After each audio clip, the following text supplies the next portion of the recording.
Reis, capítulo... Amém. Vamos ler. Ora, Naamã, capitão do exército do rei da Síria, era um homem notável diante do seu senhor e honorável, porque seu intermédio o Senhor havia concedido libertação a Síria. Ele também era um homem poderoso, valente, porém era leproso. Verso 9. Assim Naamã veio com seus cavalos e com a sua carruagem, e parou à porta da casa de Eliseu. E Eliseu enviou mensageiro a ele, dizendo: vai-te e lava no Jordão 7 vezes, e a tua carne virá novamente a ti, e tu serás limpo. Porém Naamã ficou irado, e foi-se embora. E disse: eis que pensei, ele certamente sairá até mim, e se porá de pé, e clamará o nome do Senhor seu Deus, e baterá com a sua mão sobre o local e recuperará a lepra. Não são o Abanã e o Farpar, os rios de Damasco, os melhores? E você pode tomar seu assento. Essa história aqui, esse contexto, é bastante conhecido pela igreja. Quem nunca ouviu falar sobre a história de Naamã, sobre os seus mergulhos, sobre a sua lepra? Esse texto de 2 Reis, o livro de 2 Reis, a Bíblia a gente vai ver que ela é dividida por diversas coisas. Livros históricos, livros poéticos, livros proféticos e livros do próprio Cristo. A gente vai ver que 2 Reis, esse contexto aqui se encaixa uma história profética, um livro profético. A gente vai ver muitas vezes, talvez alguém já ouviu falar, alguém pregando, que é a escola dos pregadores ou a escola dos profetas. Vai se encontrar em 2 Reis. A gente vai ver quem fundou ela, que é o próprio Elias. Você conhece que Elias era alguém desconhecido. Elias era Elias de Tisbe, uma terra que ninguém nunca ouviu falar, mas ele carregava uma comunhão com Deus. Ele carregava uma intimidade com que ninguém carregou. Vai dizer que Elias vem fazendo história. Você conhece que ele vai virar para Acabe. E Acabe ele vai ser considerado um dos piores reis que Israel teve. Acabe ele vai se juntar com Jezabel. E Jezabel é a filha de Etibaal, o Deus da fertilidade, o Deus da chuva, o Deus que faz prosperar. Vai dizer que vai trazer tudo isso para Israel e Israel começa a se voltar contra Deus. Aquilo que era para Israel oferecer ou dar para Deus, ele dava para Baal. Vai dizer que Elias vai aparecer nesse cenário, vai aparecer nesse contexto. E Elias, eu aprendo que ele não era só um profeta de céu aberto. Ele também era um profeta de céu fechado. Vai dizer que ele vai aparecer nesse contexto e ele vai falar: sobre a minha palavra não haverá chuva e nem orvalho. E aqui é interessante porque às vezes a gente se pega e é tão bom a gente ouvir profeta de céu aberto, de porta aberta. Mas difícil e complicado é a gente viver profeta ou viver dias proféticos de céu fechado. Jesus. E Elias ele tinha maturidade para entender isso. Elias vai profetizar e o céu fecha. Vai dizer que vai passar anos, Elias vai sair desse cenário. E é interessante que agora que o céu fechou, todos vão falar: realmente Elias é de Deus. Elias carrega algo que ninguém carrega. Só que talvez os holofotes está para Elias, só que Deus vai virar para Elias e vai falar: sai daí, vai para Querite, que lá eu já ordenei os corvos que te alimentasse. E aqui é interessante, porque agora que a fama chegou para Elias, agora que o status chegou para Elias, agora que todo mundo está olhando para Elias, Deus manda ele sair e se esconder. E às vezes a gente não tem maturidade para entender o que Elias entendeu. O problema é que às vezes a gente quer aparecer muito. O problema é que às vezes a gente acha que quer aparecer muito. Só que repara uma coisa: se Elias continua no cenário, Jezabel estava querendo a cabeça dele, então geraria morte. Então nem sempre se esconder é sinal de fraqueza, se esconder é cenário de sobrevivência. E o problema é que a gente vive num tempo que as pessoas se pegam muito em aparecer, e às vezes se aparecer muito vai correr risco. Você vai morrer.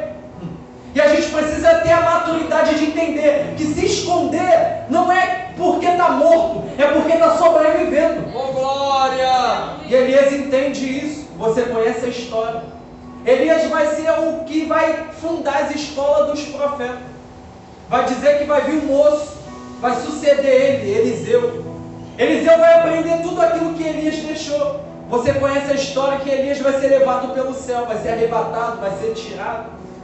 E Eliseu vai ficar, vai assumir a liderança. Ele assumindo, ele vai pegar a porção dobrada. E aí ele começa seu ministério.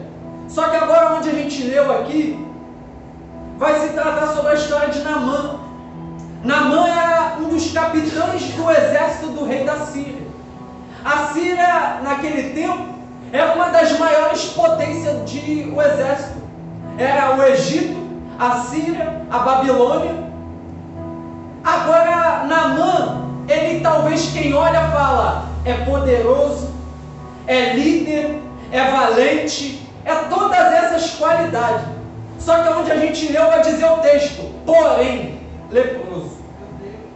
Talvez quem vê Naamã fora, guerreando com armadura bonito, vai falar, quero ser como Naamã, valente, quero estar de pé como Naamã, poderoso, quero liderar como Naamã.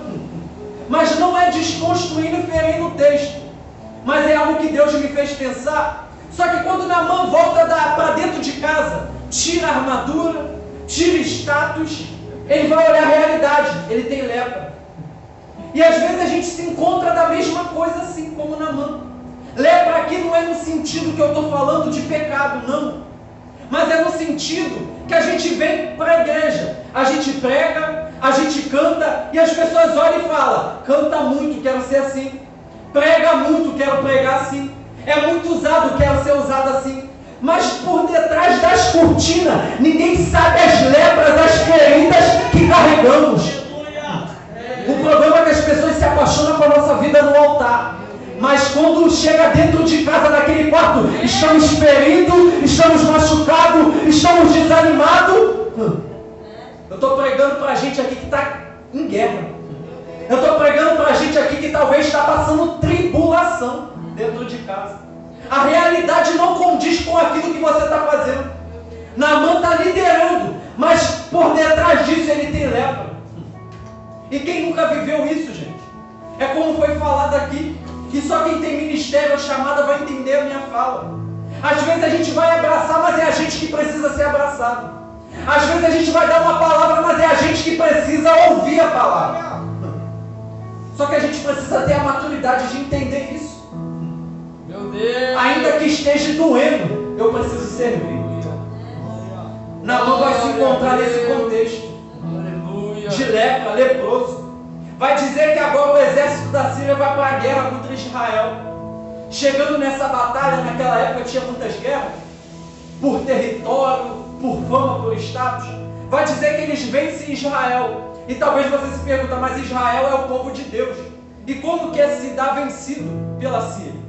Só que às vezes, gente, Deus permite até o inimigo prevalecer, mas com um propósito.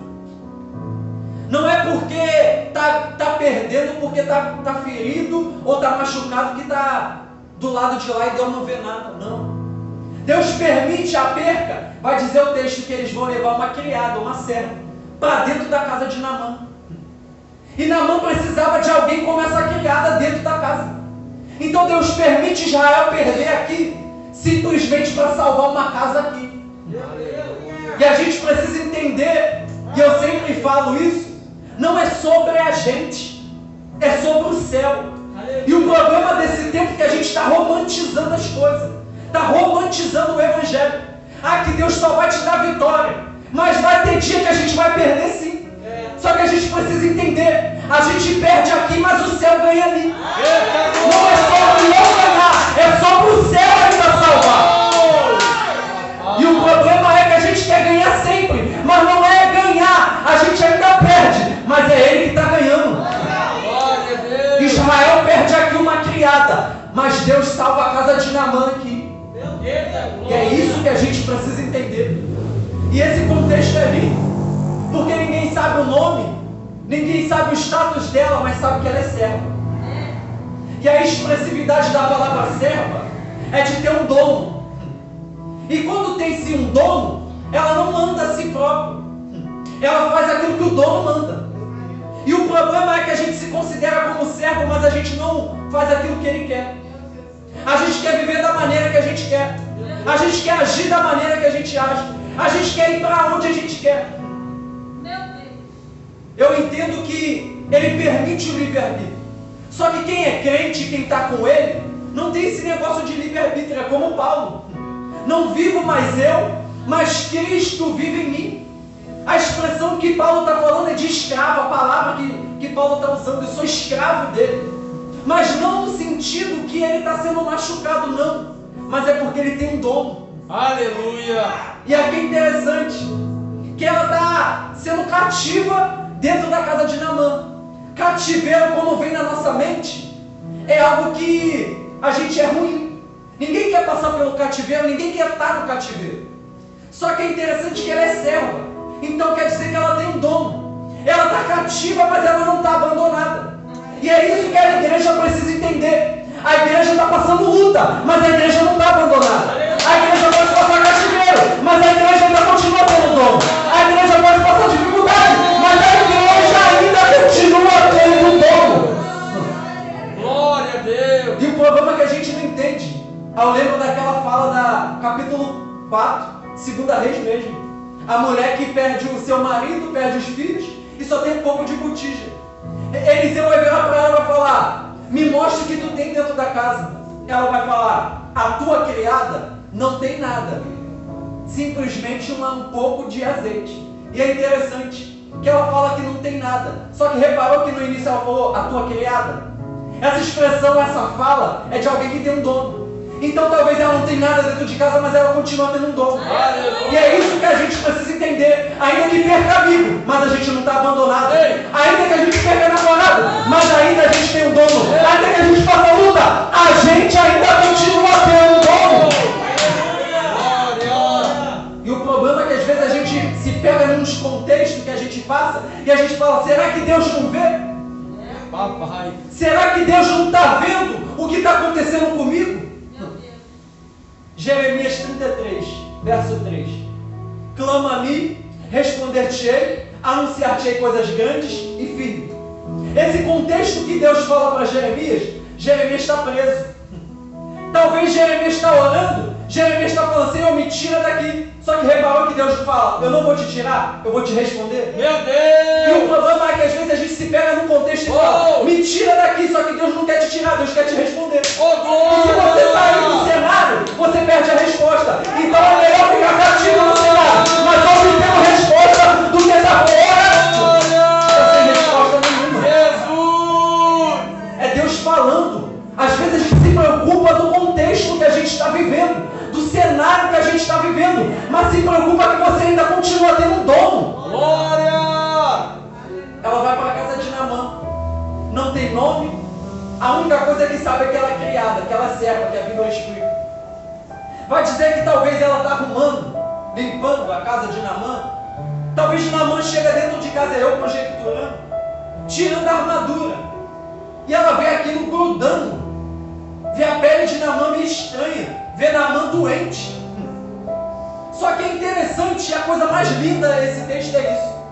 Porque ela vai ver a lepra de Naamã, mas ela vai virar e vai falar: se eu conheço quem pode resolver o teu problema.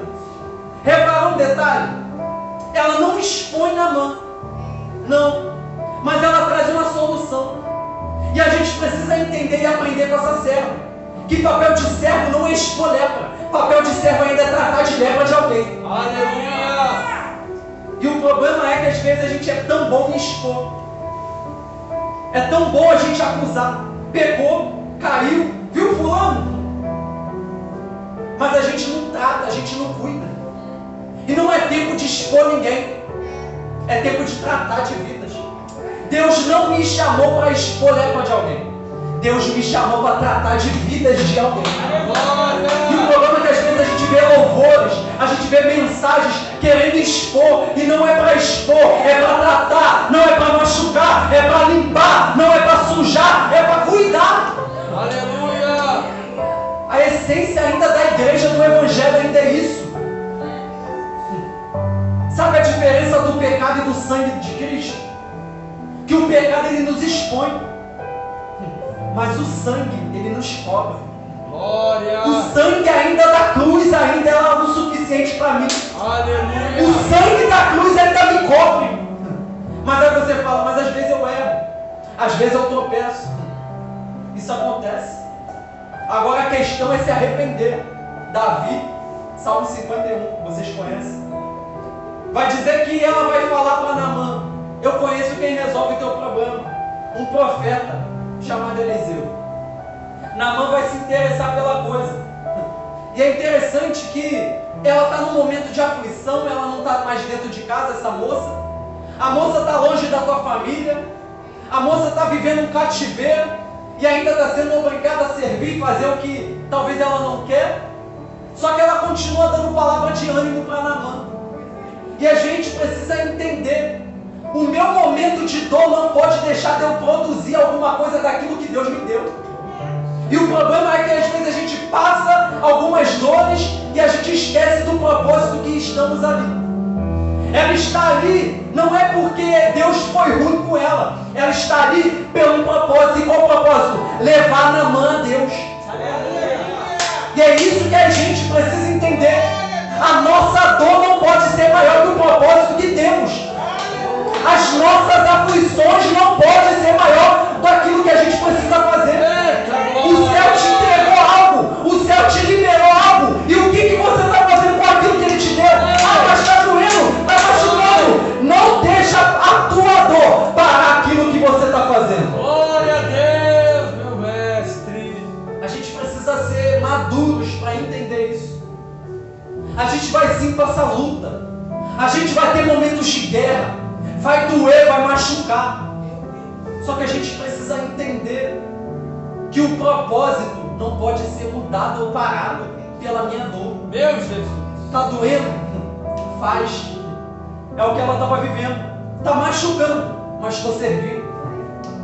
Estou chorando, mas estou servindo. Eita glória! Não quero mais, estou desanimado. Estou servindo. Glória!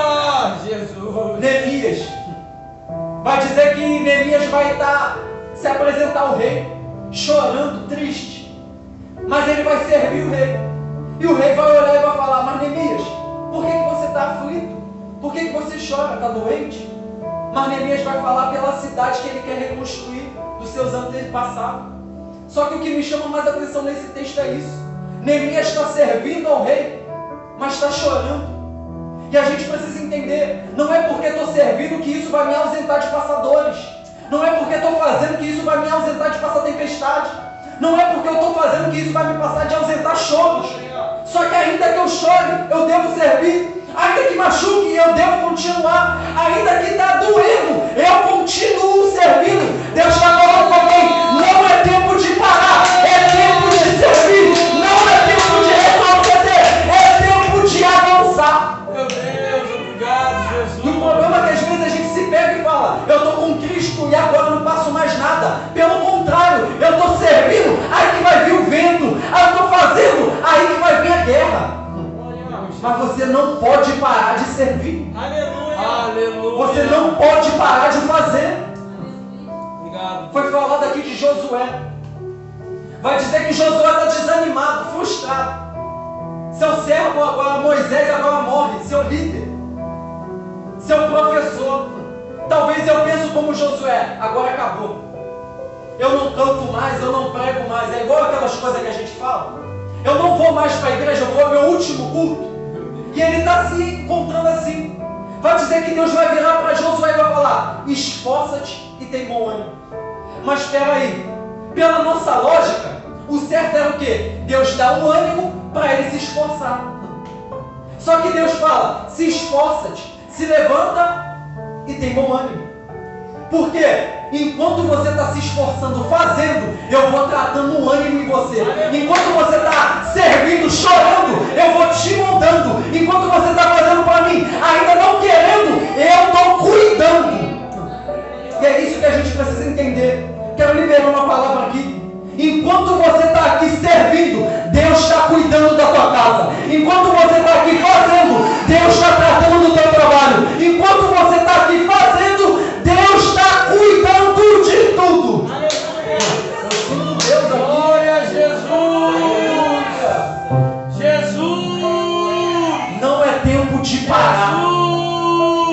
de avançar. Jesus! Estão pensando que a igreja vai fechar as portas. Estão pensando que a igreja vai parar. Só que a gente ainda continua tendo um dono. A gente continua ainda servindo a um dono. E é isso que a gente precisa entender. E as portas do inferno não prevalecerão contra a igreja. Essa foi a promessa. E as portas do inferno não vai prevalecer contra a tua casa. Meu Deus! A gente precisa ter maturidade para entender, como Josafá, estão vindo com guerra para mim, mas eu estou indo fazendo culto com eles. Enquanto eles querem me matar, eu estou orando por eles. Enquanto eles estão vindo falando, me caluniando, eu estou orando falando, Senhor salva, Senhor cura, Senhor trata, Senhor faz. Olha aí! Aleluia! Glória a Deus! É forte! É tempo de servir, não é tempo de parar. É verdade. Vai dizer que ela fala para Naamã ter esse diálogo. Naamã vai querer recorrer ao seu rei para pedir carta, para poder ter autorização para passar. E ele pedindo ao seu rei, ele vai pegar ouro, ele vai pegar prata, ele vai pegar suas carruagens, vai pegar tudo. E na expectativa de Naamã chegando lá, eu dou meus presentes, ou Eliseu ele toca em mim e eu vou ser curado. Fácil assim. A expectativa dele é essa. Vai dizer que ele vai chegar ao rei de Israel. O rei de Israel ele vai se prostrar e vai falar, mas eu não sou Deus para poder tratar e te curar. Só que Eliseu vai ouvir isso e Eliseu vai falar, manda ele vir ter comigo e eu vou mostrar que existe profeta em Israel. Aleluia. E aqui é interessante. Primeiro ele fala, manda vir ter comigo. A expressão de ter comigo é ter diálogo, ter comunhão e ter conversa, ter aproximação. Aí depois ele bota vírgula, que eu vou mostrar que tem profeta. A expressão de profeta aqui, de Eliseu, é daquilo que ele faz, o cargo, daquilo que ele foi o chamado dele. Só que antes de eu mostrar o chamado e o dom, primeiro ele tem comunhão. Primeiro vem ter comigo. E é isso que a gente precisa ter em mente. Não é sobre ter só dom, mas ainda existe ter comunhão. O salmista vai dizer, é tão bom e suave que os irmãos ainda vivem em comunhão. O problema é que às vezes a gente está se degladiando, a gente está entrando em guerra. E Paulo vai dizer, a nossa guerra e a nossa luta não é contra sangue e nem carne, mas contra as potestades. Aleluia. O problema é que às vezes a gente não está perdendo a comunhão e está querendo mostrar dom, só que dom sem comunhão, ele vira balela. Primeiro tem a comunhão para depois ter dom. Meu papai. Não tem Jesus. como, gente. A gente vive num tempo que as pessoas estão querendo mostrar muito dom. E é bonito. Só que antes disso tudo tem que ter comunhão. Aleluia. Não tem como eu ter um dom bonito, mas se eu ainda não obter comunhão. E eu te provo na Bíblia que se a gente não tiver comunhão, a gente não vai para o céu. Mesmo que tenha dom. Tem um texto clássico que vocês conhecem. Senhor, profetizei em teu nome, dom. Curei em teu nome, dom. Mas ele fala, mas nunca te conheci. Aí se fala de comunhão. Nunca tive comunhão contigo. Outro texto, Mateus 25. A parábola das virgens. É interessante, e aqui é algo que Deus me fez pensar. Porque existe 5 prudentes e 5 loucos. As 5 prudentes são levadas pelo noivo, comunhão, e entra.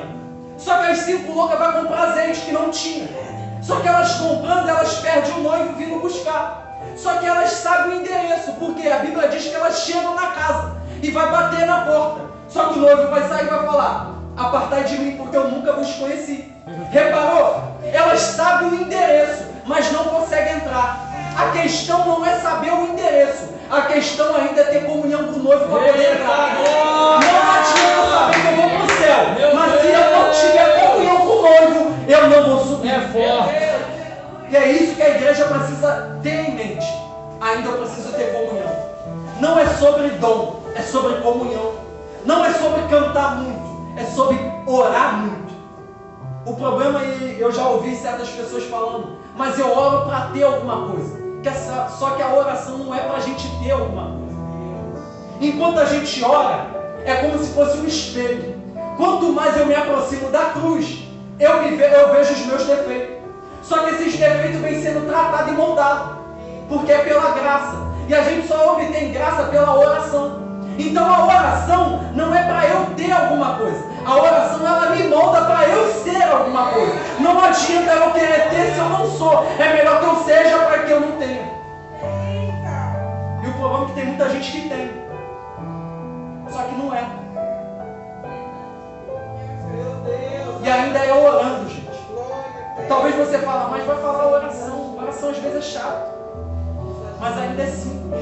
Para eu ir para a cruz ainda é orando. Não tem como, gente, a gente viver sem orar. Não tem como a gente perder a comunhão. Não tem como a gente perder a intimidade. Um grande escritor ele vai dizer que ele fala que ele é como uma vasilha furada, que precisa todo dia estar debaixo da torneira da graça. E é assim na nossa vida. A gente não faz porque a gente é bom, não. A gente faz porque a gente ora. A gente está de pé aqui não é porque a gente é forte, não. A gente está de pé aqui porque a gente orou antes. E é a oração que ainda me mantém vivo no altar. É a comunhão que ainda me mantém vivo caminhando para o céu. Vai dizer que ele vai falar e manda vir ter comigo, que eu vou mostrar que existe profeta em Israel. Naamã chega na casa de Eliseu. E talvez a expectativa de Naamã é uma. Naamã chega fazendo barulho, com cavalo, com ouro, com prata, com tudo. Só que Eliseu, ele nem aparece para se apresentar com Naamã. Ele chama seu mensageiro e fala, ó, diz para Naamã, para ele mergulhar no Rio Jordão 7 vezes. Talvez você fale, pô, Eliseu é insensível. Manda chamar a pessoa, só que nem atende a pessoa. Manda o seu mensageiro falar. Só que a gente precisa ter a noção da lição que esse texto está nos dando. E qual lição é essa? Não é Eliseu que precisa aparecer, mas é a mensagem que precisa chegar para Naamã. E o problema é que a gente vive num tempo que as pessoas saem da igreja falando, que culto maravilhoso, que pregador é esse? Só que o importante não é quem prega, o importante é a mensagem chegar. É você saindo do culto falando, que mensagem foi essa? A mensagem da cruz. É isso, não é sobre quem prega, é sobre a mensagem. Não é sobre quem canta, ainda é sobre ele. Aleluia! Eliseu me ensina isso. Não é o mensageiro que precisa aparecer, mas é a mensagem que precisa chegar. E às vezes a gente briga tanto para se aparecer. A gente vê no Instagram pessoas querendo aparecer, mas não é a gente que aparece, é a mensagem. A mensagem boa não é aquela que você sai do culto falando, pregou muito. Não. Mas é a mensagem que me tratou, chegou em mim. Não é sobre quem prega, é sobre ainda a mensagem. O problema é que as pessoas estão pegando os altares e estão falando mais de si do que da própria mensagem. E não é porque a mensagem está comigo que isso me dá o direito de mudar. Tem uma matéria na teologia que se chama homilética e tem a exegese, interpretação de texto, diz que a Bíblia interpreta por si mesmo. Então não é porque eu estou com a Bíblia na minha mão que eu tenho o direito de alterar a mensagem que está sendo falada. Aí eu lembro de Jeremias e Ezequiel, todo o ministério deles. Vai dizer que, e a palavra do Senhor veio a mim dizendo. Reparou? A palavra chega para Jeremias, mas não é Jeremias que fala. É ele que fala. A palavra chegou a mim, mas não é eu que falo, é a mensagem que fala. Ainda não é sobre o mensageiro, ainda é sobre a mensagem que chegar. Glória a Deus! Outra lição é que Eliseu vai dividir a mensagem com seu mensageiro, com seu moço Geazi. E aqui é interessante, porque a gente vê pessoas, às vezes, com medo. Eu já vi de ensinar alguém a pregar, ensinar alguém a cantar, ensinar alguém sobre as escrituras, porque vai pregar mais do que mim, então deixa sentado. Vai cantar mais do que eu, senta. Só que Eliseu não está preocupado se o mensageiro vai pregar a mesma mensagem que ele, vai pregar mais, ou vai se sobressair. O importante de Eliseu é fazer o mensageiro crescer e levar a mensagem. papel não é reter aquilo que Deus nos dá. A gente vê com Eliseu, ele dá a mensagem não é minha. Ele faz o seu moço crescer. E é isso que a gente precisa ter a noção. Não é sobre a gente crescer somente, mas é sobre quem está do nosso lado também precisa crescer. E quem vai fazer crescer vai ser você. Vai dizer que Geazi vai chegar para Naamã. E a expectativa de Naamã é: agora eu vou ser curado. Ele vai botar a mão em mim e tudo vai dar. E às vezes acontece esse tipo de coisa com alguém que vem para a igreja. Às vezes eu vou naquele culto que fulano revela tudo. Vai botar a mão em mim e vai acontecer o que eu quero. A nossa expectativa às vezes é essa. A de Naamã era essa. Naamã não estava preocupado com a mensagem que ia chegar. Naamã estava preocupado com a mão de Eliseu que ia tocar. E às vezes a gente se pega num culto assim. A gente se preocupa mais em alguém tocar em você do que a mensagem ir em você. E não é sobre eu tocar com a minha mão em você. É sobre a mensagem ainda entrar em você. Não que é errado. Eu conheço amigos que são usados desse tipo e são homens de Deus. Só que a expectativa que precisa mudar. É possível às vezes a gente estar até na boa intenção, mas com a expectativa errada. A gente está no lugar certo, mas com a expectativa errada. Naamã estava no lugar certo, só que com a expectativa de: estou preocupado com a mão, estou preocupado com Eliseu. Só que a mensagem que chegou para Naamã vai dizer que ele vai se irar. E a ira dele é porque o Jordão não é um rio bonito. O Jordão era um rio sujo, não tinha aparência. Aí ele vai questionar: será que não é Farpar e os outros rios de Damasco mais belo? Só que a mensagem é Jordão. A mensagem não é Farpar ou Damasco, é Jordão. A mensagem não tem aparência. Jordão não tem aparência, mas Jordão tem tratamento. Não é sobre ter aparência, é sobre ser tratado. A mensagem pode ser não bonita, mas ela precisa ser bem tratada. O problema não é falar bonito, o problema é se a mensagem está me tratando. Não é sobre andar belo, é sobre ser andar tratado. Tem muita gente que está andando belo, mas está doente. E tem muita gente que está sendo tratada, está andando tratado. Pode não ter aparência, mas está tratado, está limpo, está purificado. Glória a Deus. O problema é que a gente se pega num contexto que as pessoas estão romantizando. Estudos coach. Não que seja errado falar bonito, é bom estudar. Falar bom, bem. Só que, gente, a questão é ainda se a mensagem está causando efeito. A mensagem não é Farpar e Damasco. A mensagem continua sendo Jordão. A mensagem não é sobre mim, a mensagem continua sendo sobre a cruz. Glória! Não precisa a gente inventar. Não precisa a gente modificar.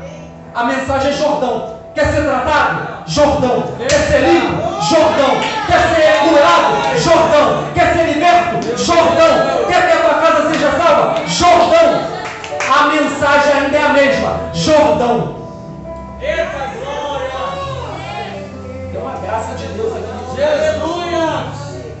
Aleluia!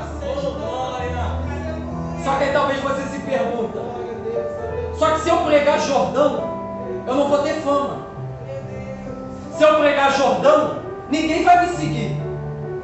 Se eu pregar Jordão, ninguém vai estar junto comigo. Só que, gente, melhor ainda é andar tratado. Não é Farpar que é tratado, é Jordão ainda. Não se preocupe em ter aparência, se preocupe em andar em tratado. Não é sobre igreja cheia ou igreja bonita, é ser uma igreja curada, uma igreja tratada. Não é sobre uma mensagem bonita, é uma mensagem que ainda me dá remédio, que me dá tratamento. É Jordão.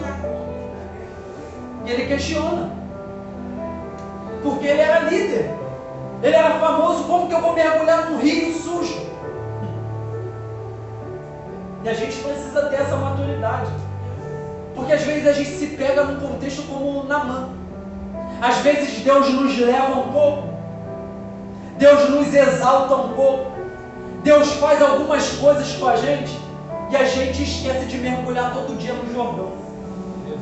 O que nos mantém tratado ainda é mergulhar todo dia no Jordão. Aleluia! Reparou que ele fala 7 vezes? Mas se eu mergulhar uma, não, é 7 ainda. Vai dizer que Pedro vai falar, mas mestre, quanto que eu devo perdoar? 7? Ele vai falar 70 vezes 7. Número da perfeição, número infinito. Então a gente precisa ter em mente, o que nos vai manter nos tratado, não é só hoje o culto não. Não é só hoje mergulhar no Jordão.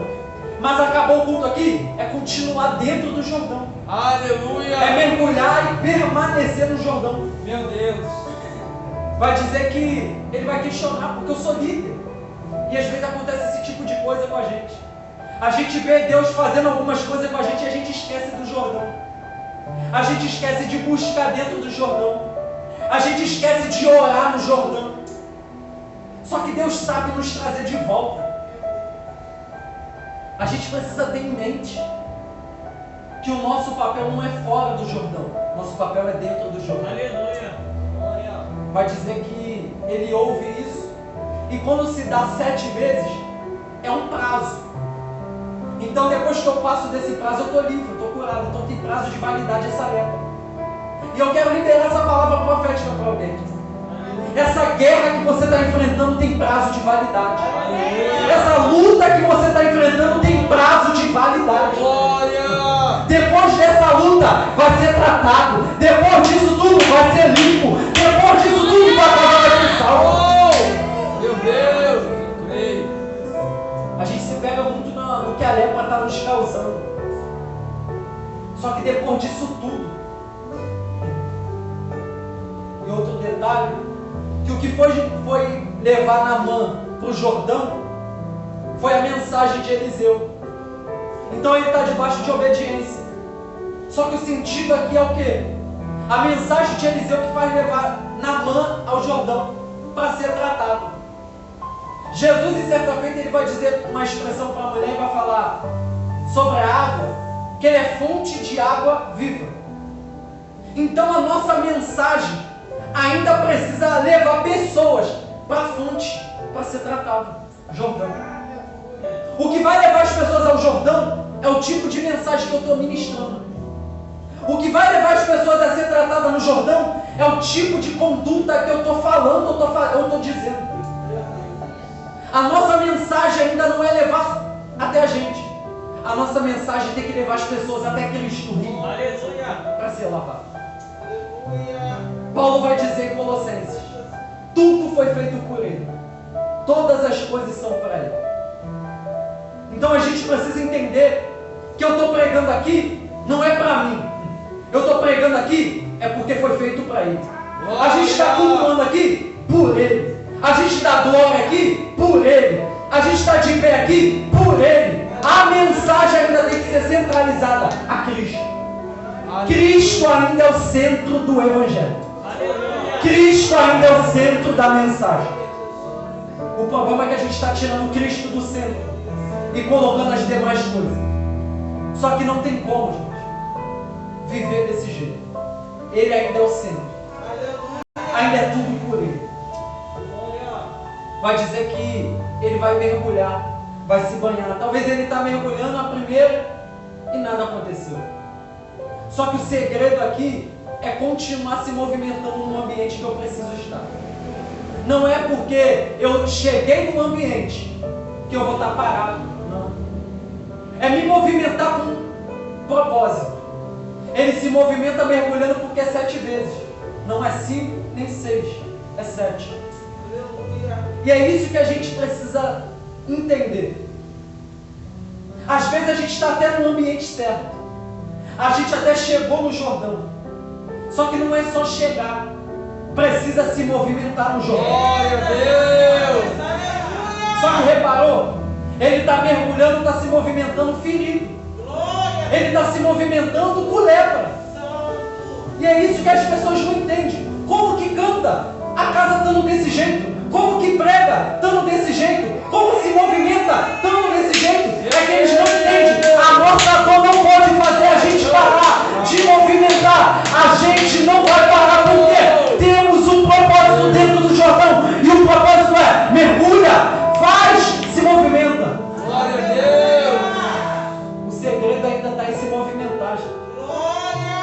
Moisés, por que clamas a mim? Tem limite. Mas diga ao povo que marche. Movimento. O nosso segredo ainda da igreja é movimento. Aleluia. 2 Crônicas 7,14. E se o meu povo, que me chama pelo meu nome, se humilhar e orar, se converter dos teus maus caminhos, eu ouvirei do céu e sararei a terra. A cura só chega depois que o povo se movimenta em orar. Daniel vai dizer que Sadraque, Mesaque e Abednego está dentro da fornalha. Só que o Nabucodonosor vai olhar e vai falar: mas eu vejo 4. E eles estão passeando dentro da fornalha. Movimento. Então o segredo ainda da igreja não é estar a igreja paralisada, mas o segredo da igreja ainda está no movimento que a igreja faz. Jesus! Estou entendendo. E a gente precisa entrar isso na nossa mente. O segredo da igreja não é uma igreja paralisada. Estão muitos querendo parar, muitos querendo calar. Só que eu digo, por baixo de uma autoridade de Deus aqui, a gente não vai parar. Continua se movimentando que a tua casa vai ser salva. Continua se movimentando que teu casamento vai ser salvo. Continua se movimentando que teu filho vai ser sarado. Continua se movimentando que Deus continua te tratando. Jesus! O segredo ainda da igreja é ter movimento. Só que um detalhe: o movimento mergulha no Jordão. Propósito. O propósito é o Jordão mergulhar 7 vezes. Não adianta a gente ter muito movimento, mas não ter propósito nenhum. E o problema é que a gente vê uma geração que tem movimento, que vai, canta, prega, faz, mas está cantando para quê? Está se movimentando para quê? Está pregando para quê? Está fazendo para quê? A gente não se movimenta porque a gente é louco, não. A gente se movimenta porque existe um propósito. E a gente sabe o preço que é pago nisso. Vai dizer que, eu já estou quase fechando. Meu Jesus. Vai dizer que Naamã mergulha. Você conhece a história que ele vai levantar agora, vai ser limpa a pele dele, vai ser tratada, vai ser curada. Só que Naamã, ele chegou com ouro, prata, com tudo aquilo. Só que o que Eliseu fez por Naamã não foi pelo ouro, não foi pela prata, não. Eliseu fez porque havia um propósito nisso. Eliseu entende que aquilo que Deus me deu não é comprado. Então eu não preciso cobrar. E o problema é que a gente vive num tempo.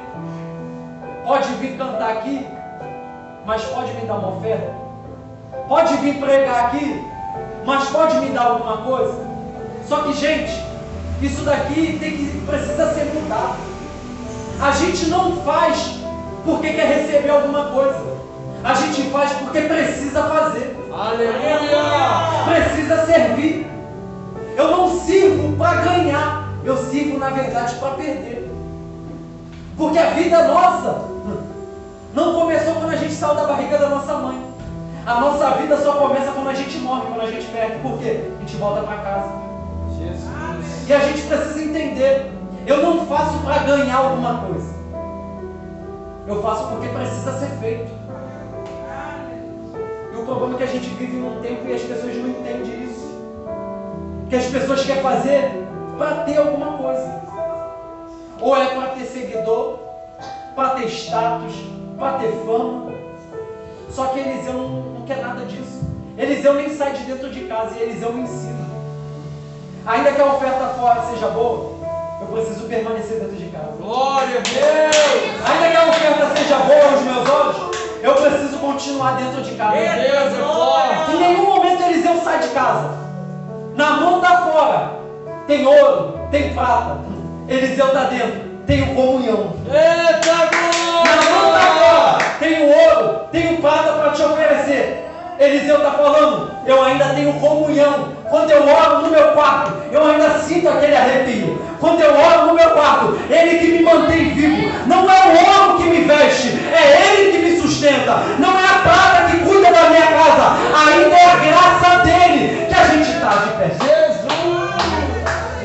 A gente só está de pé porque é a graça que nos sustenta. A nossa casa só não sucumbiu porque a graça dele ainda nos pega de pé. Isaías 43, ainda que passe pelas águas e elas te submergir, nunca vai te submergir. Ainda que passe pelo fogo, ele não vai te tocar, porque eu sou o teu Deus e te pego pela mão de ele deixa uma promessa para Israel. E é isso que a gente precisa entender. Não é sobre o que estão oferecendo fora. Eu preciso me manter dentro de casa. Dentro de casa eu ainda estou vivo. Eita glória! Dentro de casa eu ainda estou sobrevivendo. Mas aí talvez você se pergunta, o ouro talvez ia fazer bem para Eliseu. Talvez era uma casa simples. Talvez Eliseu não tinha muito. E o ouro talvez ia fazer bem. Ia ter carro, casa, melhor, conforto. Só que não ia ter mais comunhão. E a questão não é ter ouro. Nunca foi sobre isso.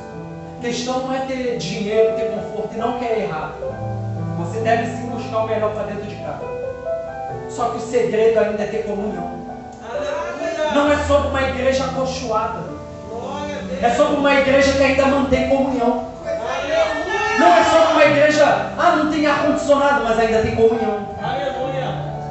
Talvez não está tendo músico, mas ainda tem comunhão. E é isso que a gente tem que entender. Como a igreja primitiva. Uma igreja que tinha ainda comunhão. Que se reunia dentro das casas para orar. E às vezes a gente acha que precisa de muito. A gente só se precisa manter dentro de casa. Às vezes a oferta é boa lá fora, aos nossos olhos. Eu lembro de Ruth, eu já vou encerrar, capítulo 1. Vai dizer que Belém de Judá não está em crise. Só que quando os juízes começam a se levantar para julgar a terra, houve fome. No tempo do livro de Ruth, não existia reis. E na verdade quem governava eram os juízes. Os juízes se posicionam para poder organizar a casa. Só que enquanto os juízes não se posicionam, ainda tem pão. Belém de Judá significa a casa do pão. Ainda tem sustento. Só que os juízes se posicionam e se levantam. Agora houve crise, houve fome. Na casa do pão, não vai ter pão. Vai dizer que Noemi e seu marido e seus filhos vão falar, precisamos sair de Belém de Judá, porque está em crise. Só que repara uma coisa, não tem pão, mas ainda está vivo. Aí eles saem, chegando, eles vão entrar para a casa de Moabe. Terra de Moabe é uma terra promíscua a pecado. É a filha de Ló, que se deitou com eles e se tornou o povo de Moabe. Vai dizer que eles têm comida, têm pão, mas vai dizer a história, o marido de Ruth morre, de Noemi morre, e os 2 filhos. Reparou? Não tem crise, mas está morto. E a gente precisa entender, Belém de Judá está em crise, mas ainda estou vivo. Não tem pão, mas ainda estou sobrevivendo. Não tem pão, ainda estou de pé. Só que se a gente sair para se alimentar com os pães de lá, a gente morre. Ainda que não tenha crise lá fora, a gente vai morrer. E não é sobre ter pão, é sobre ainda andar vivo. Aleluia! O momento que você questiona, Senhor, eu estou vivendo crise. Mas olha para a tua vida, você ainda está se calçando. Senhor, está apertado, mas ainda tem arroz e feijão. Senhor, não tem nada, mas ainda continua vivo, respirando. Meu Deus! E eu estou pregando para sobrevivente hoje aqui. Pessoas que estão passando guerra, pessoas que estão passando crise, pessoas que estão passando batalha, mas eu digo, ainda está sobrevivendo. A graça ainda te sustenta, o dom ainda te sustenta. Você não vai parar não. Romanos vai dizer, será o que vai nos separar? Será a luta? Será a tribulação? Será a guerra? Será a nudez? E ele fecha, mas nada nos separará do amor dele. A tua casa está guardada, a tua vida está guardada, a tua família está guardada. guardada, os teus sonhos estão guardados, os teus projetos estão guardados. Obrigado, Jesus. E eu fecho a mensagem. A triste coisa é Geazi. Depois disso tudo, Naamã sai. Naamã pega ouro, pega tudo e vai embora. Geazi vai falar: rapaz, Eliseu não pegou nada. Eliseu não quis nada. Não, tá errado. Eu vou lá. E Geazi corre atrás de quem não é para correr. Geazi vai atrás de quem não é para ir. E ele vai. O nome de Eliseu significa Deus é a minha salvação. Ele sai de perto de Eliseu, que está salvo, e vai para trás de Naamã. O nome de Geazi é Vale da Visão, Vale de Visão. E vale normalmente é algo que é ruim. Então depois que ele sai de perto de Eliseu, que é a salvação, a visão dele é prejudicada e fica complicada. E agora ele vai atrás de quem não é para ir. E ele aceita coisa que não é para aceitar. E quando ele pega, vai dizer que Eliseu vai falar: Geazi, tu foi atrás de Naamã. Agora a lepra que Naamã teve vai pegar em você. Meu Deus. E isso é triste. A gente sair de perto do nosso Deus, que é a salvação, para ir de atrás de coisas que trazem ao nosso benefício. Mas por trazer o nosso benefício, a gente vai trazer doença dentro disso. Meu Deus. E pessoas estão correndo atrás daquilo que não é para correr. E estão ficando doentes. Pessoas estão indo atrás daquilo que não é para ir. E estão ficando depressivas. Eu entendo que tem depressão, que é demônio e tem doença. Mas o problema que está causando isso é porque você está pegando coisa que não é para pegar. Você está pegando coisa que a salvação não atrás. Por quê? Eliseu não quis. E o nome de Eliseu é salvação. E se a salvação não trouxe aquilo, para que eu vou correr atrás daquilo que a salvação não está me dando? Meu Deus. Jesus. E a tristeza é isso. A gente vê pessoas que outrora estavam salvas, como Geazi, perto da salvação. Só que por seu bel prazer, ele vai escolher ou decidir correr atrás daquilo que não era para correr. E a minha mensagem é, eu resumo, eu falei sobre movimento. Geazi vai atrás, movimento. A questão é, a gente está se movimentando em prol de quê? Eita. Viu a diferença? Naamã se movimenta para ser curado no Jordão. Geazi se movimenta a seu bel prazer e traz doença. Estamos se movimentando para quê? Estamos sendo levantados para quê? O problema é que a gente fala, tem uma geração se levantando. E eu creio nisso, que a nossa geração não é uma geração falida. Está se levantando uma geração. Mas estamos se levantando em prol de quê? Temos que ser como Davi, que em meio ao exército todo de Saul, não se levantou para ir atrás de Golias. Davi vai se levantar atrás de Golias, não por fama e nem por status, mas porque Golias estava ferindo o evangelho de Cristo. Quem é o incircunciso para se dar o Deus vivo? Só que Davi vai falar, eu me levanto, não em prol de mim, mas em prol do Deus vivo. Glória. E a gente precisa entender, é tempo de uma geração se movimentar, é tempo de uma igreja se levantar, mas em prol do evangelho, em prol da causa do evangelho.